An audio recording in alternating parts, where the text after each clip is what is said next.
భద్రాద్రి కొత్తగూడెం జిల్లా ఇల్లందులో BRS councillor Kondapalli సరితకు చెందిన కోళ్ల ఫారంని అటవీశాఖ అధికారులు తొలగించారు.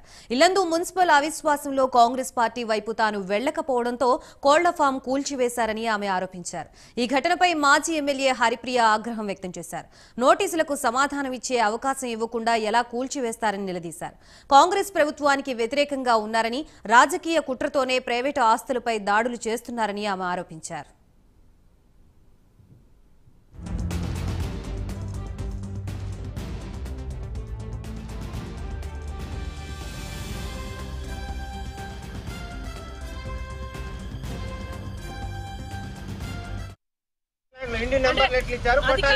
కాంగ్రెస్ పార్టీ వ్యతిరేకంగా ఓటేదలుచుకుంటే ఆ కౌన్సిలర్ ని బదనాం చేస్తారు అని కూలగొడతారు.